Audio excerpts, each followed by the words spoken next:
গৌসে পাক আব্দুল কাদের জিলানী ওনার আব্বাজানকে বলে আব্বাজান একটা থাপ্পড় দিয়েছেন।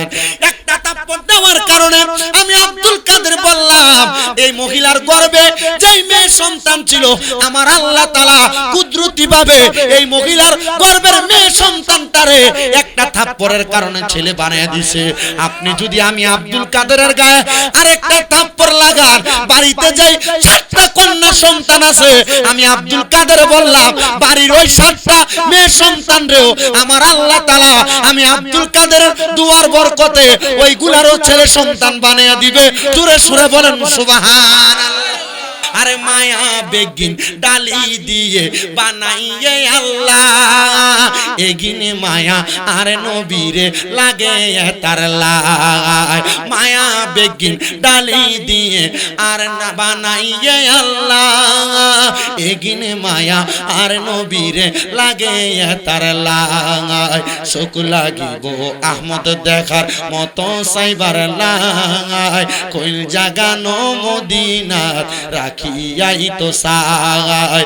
মদিনাওয়ালার দেশত আশিকে যখন যায়, মদিনাওয়ালার দেশত আশিকে যখন যায়, হইল জাগানো মদিনার রাখিয়াই তো সাই। হইত পারে তারাও যারা আসিলে মদিনায়, হইত পারে তারাও যারা আসিলে মদিনায়, মদিনা সায়াইলো নাকি সায়াইলো জান্নাত, মদিনা সায়াইলো নাকি সায়াইলো না। খোদার দুনিয়া তার সাইবারে কিছু নাই, খোদার দুনিয়া তার সাইবারে কিছু নাই, হইল জাগানো মদিনাত রাখিয়াই তো সাই। এ মুসলমান হযরত পাড়া এলাকার ভাই বাবারা, আমার আল্লাহ তাআলা কেমন রাসূল প্রেরণ করলেন, কেমন নবী প্রেরণ করলেন, যে রাসূল আমাদের কষ্ট সহ্য করতে পারেন না। শুধু তাই নয়, আমার রাসূল সাল্লাল্লাহু আলাইহি ওয়াসাল্লামকে আমার আল্লাহ তাআলা বলেন হারিসুন আলাইকুম বিল মুমিনিনা রাউফুর রহিম, এবং ওই নবী হলো মুমিন যারা মুমিনদের জন্য রাউফুর রহিম, মুমিন যারা ওই নবী তাদের প্রতি দয়ালু। চিন্তা করে দেখেন এমন একজন নবীর উম্মত আমরা হয়েছি যেই নবীকে আমার আল্লাহ তাআলা আমাদের জন্য রাউফুর রহিম দয়ালু বানাইছে।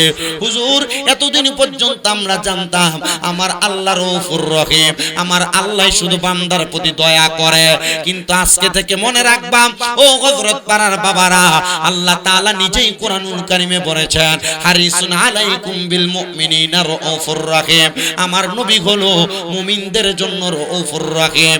কেন মুমিনদের জন্য রাউফুর রহিম আমার নবী? আপনারা যদি অন্তরের কানটা লাগিয়ে শুনেন বুঝতে পারবেন। কারণ মুমিন যারা তারা যখন দুনিয়ার জমিন থেকে কবরে যাবে, ওই কবরটা বড় মারাত্মক জায়গা, বড় ভয়ঙ্কর জায়গা। ওই কবরের মধ্যে মুমিন বান্দাটা বড় হাহাকারে পড়ে যাবে।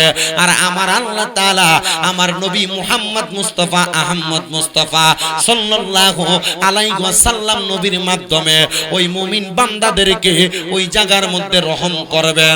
বলে হুজুর কেমন রহম করবেন, কেমন রহম করবেন? আমার নবী ডাক দিয়া বলেন উম্মত, ও উম্মতের দলেরা, কেমন রহম করব জানো?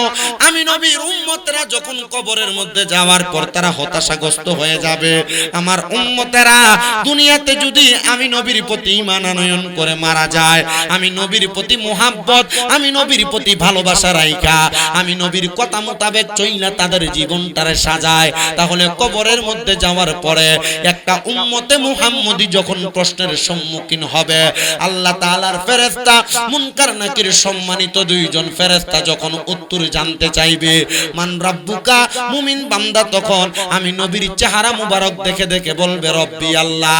প্রশ্ন করবে ওয়ামান দিনুকা, দিনিয়াল ইসলাম। মুমিন বান্দা তখন আমি নবীজির চেহারা মুবারকের দিকে তাকায়া বলবে দিনিয়াল ইসলাম।